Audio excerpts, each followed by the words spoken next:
I think some people think that it comes down to having a really high level of motivation, but the reality is at a lot of points, you're not gonna have motivation, but you still need to continue, right? So I work with a lot of people who have, like, autism or ADHD. The motivation ebbs and flows. It's not the same every day. So when we talk about someone who doesn't have autism or ADHD, we'll call that neurotypical.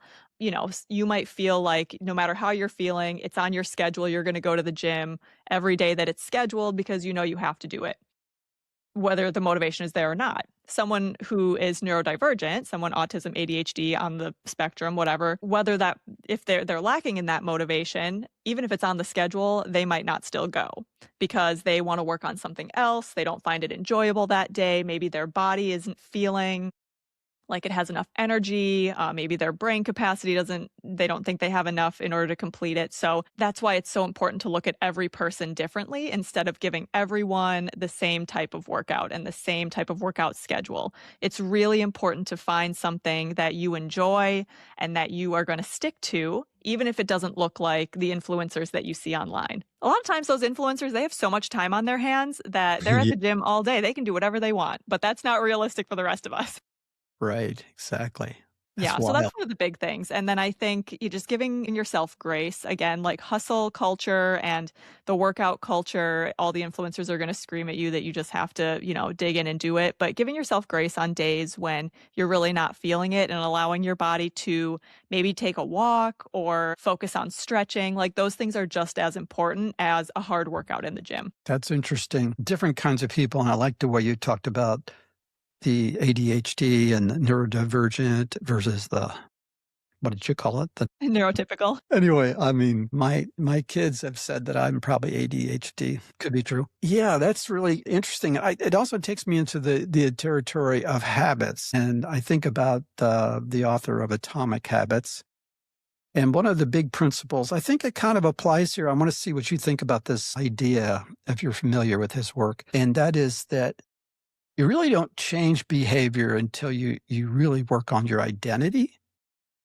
Instead of, saying to yourself, here's my schedule. I have to do this. I have to do this. I have to do this today.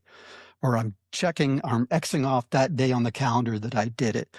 How many days have I done it? Instead of doing that, ask yourself the question, what would the person that you identify, I'm a person who takes care of my body. Mhm. I'm a person concerned for my health. What does a person who's concerned for their health do? It's kind of an interesting little nuanced shift rather than this guilt-inducing, you know, I'm I'm disciplined.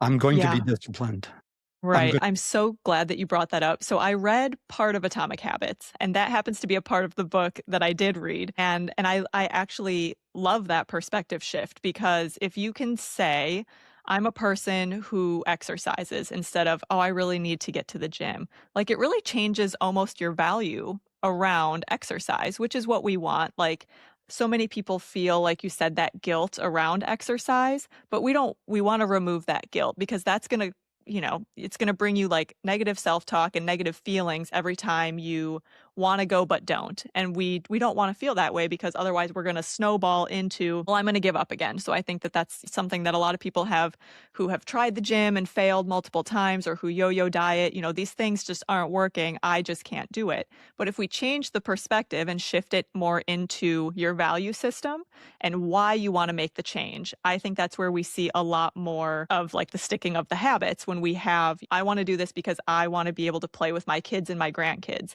I want to do this because I want to run my first 5K or whatever, realistic goal that someone can set instead of, oh, I want to lose 50 pounds in a month. Like, again, we're setting ourselves up for failure. But if we have something realistic that we can track, we have a goal that we're reaching towards. And if you can start to see those little things add up, you get little hits of dopamine that are going to keep you going when we have a smaller, more achievable goal. So, yeah, I think the identity piece of it and finding the value within yourself that you want to achieve really makes a difference.